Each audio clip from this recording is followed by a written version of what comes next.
सो इधर guys welcome to another video. दोस्तों अब इस वीडियो के अंदर हम लोग क्या करेंगे, हम लोग सबसे पहले तो हमेशा की तरह अपनी एक और फाइल क्रिएट करेंगे tut11 डॉट। वैसे मुझे पता नहीं लगा कब हमारी 11 फाइल क्रिएट हो गई। तो अभी हम लोग क्या करते हैं कि अभी हम लोग यहाँ पर आकर अपनी बॉयलर प्लेट को कर लेते हैं।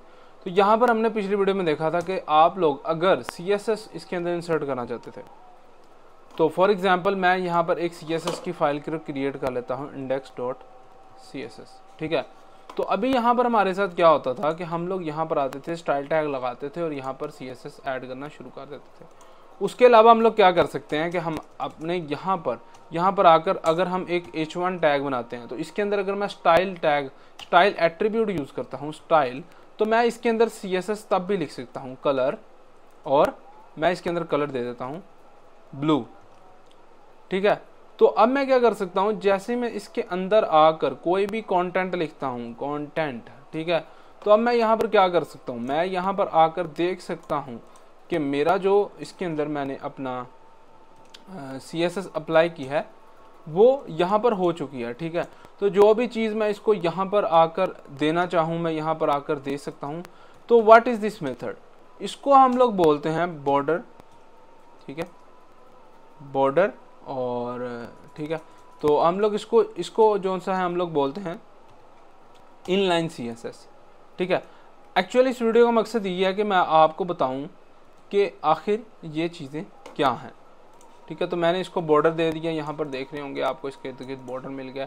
इसी तरह से हम लोग इसको पैटर्न मार्जिन दे सकते हैं, लेकिन यही काम जो सा अगर मैं यहाँ पर इसके बजाय मैं अगर इधर स्टाइल टैग के अंदर करना चाहता, तो मुझे यहाँ पर स्टाइल टैग लिखना था, और स्टाइल टैग के अंदर हम लोग यहाँ पर आकर क्या लिखते हैं, स्टाइल टैग के अंदर अब अगर मेरे पास मल्टीपल h1 टैग्स हैं तो क्या मैं सब के अंदर वो डेटा कॉपी करूँगा। तो उसके लिए हम लोग क्या करते हैं, हम लोग इस तरह से एक स्टाइल टैग को यूज़ करते हैं, और स्टाइल टैग के अंदर हम लोग क्या करते हैं कि हम लोग उसको सिलेक्ट कर लेते हैं, और सिलेक्ट करने के बाद हम उसके अंदर वो डेटा जो सा है उसके अंदर हम लिख देते हैं जो कि हम उसके ऊपर जो CSS हम अप्लाई करना चाहते हैं।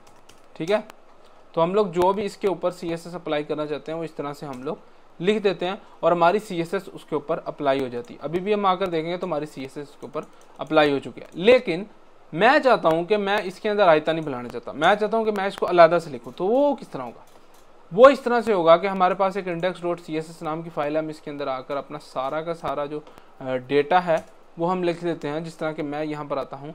और अब मैं अगर आकर आपको ये फाइल दिखाऊं तो यहाँ पर हमारी CSS हट चुकी है, क्योंकि यहाँ पर कुछ नहीं। तो सबसे पहले तो मैं CSS को इसके साथ लिंक करूंगा, तो उसके लिए हम लोग लिंक टैग को यूज़ करते हैं। ठीक है, लिंक रिलेशन स्टाइल शीट और href के अंदर इसका हम लोग एड्रेस देंगे। तो हम लोग इसको बता देते हैं कि ये इसी डायरेक्टरी के अंदर है और कहाँ पर है, index.css। तो अभी भी यहाँ पर हमने कुछ नहीं लिखा, तो हम लोग क्या करेंगे, h1 को सिलेक्ट करते हैं और उसके अंदर हम लोग लिख देते हैं कलर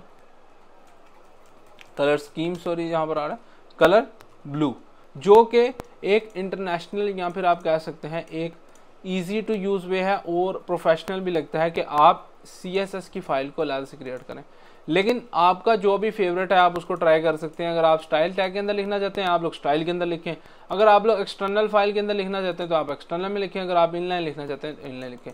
अब मैं आपको बताता हूँ कि इन तीनों को कहते हैं, जैसे ही आप CSS को किसी एक्सटर्नल फाइल में लिखेंगे तो उसको बोलेंगे एक्सटर्नल CSS, और जैसे ही आप लोग इसको इनलाइन इस टैग के साथ लिखेंगे तो उसको बोलेंगे इनलाइन CSS। और अगर आप हेड टैग के अंदर स्टाइल टैग को यूज़ करते हैं और फिर उसके अंदर CSS लिखते हैं तो उसको हम लोग बोलते हैं इंटरनल CSS। ठीक है, इसी तरह से अगर आप लोग इसके अंदर इंटरनल जावास्क्रिप्ट लिखते हैं तो आप लोग स्क्रिप्ट टैग का यूज़ करते हैं। इसके अंदर आप लोग अपनी जावास्क्रिप्ट लिख सकते हैं, जिस तरह मैं यहाँ पर कंसोल लॉग करवा लेता हूँ, कंसोल लॉग। ठीक है, और अपनी जावास्क्रिप्ट के अंदर हम लोग हेलो वर्ल्ड लिख देते हैं। ठीक है, हेलो।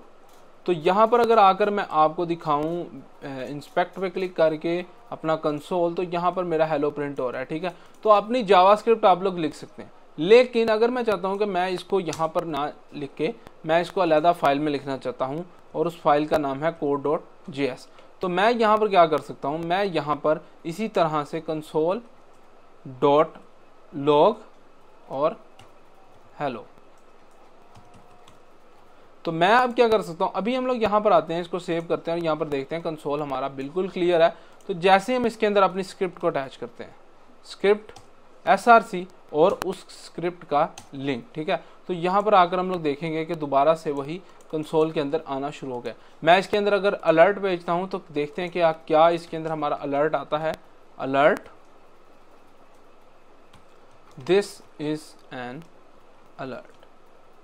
ठीक है, तो मैं इसके अंदर अलर्ट भेजूंगा एक, दिस इज एन अलर्ट।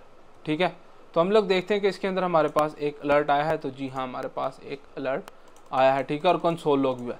तो ये था तरीका inline CSS, external CSS, internal CSS और इंटरनल जावास्क्रिप्ट और एक्सटर्नल जावास्क्रिप्ट लिखने का तरीका। ठीक है, ये भी एक इम्पॉर्टेंट कॉन्सेप्ट था, तो मैंने सोचा आपको इसको एंड के ऊपर एक डिटेल वीडियो बनाकर इसको डिस्कस करेंगे। तो चलिए बढ़ते हैं अब अपने नेक्स्ट टॉपिक की तरफ।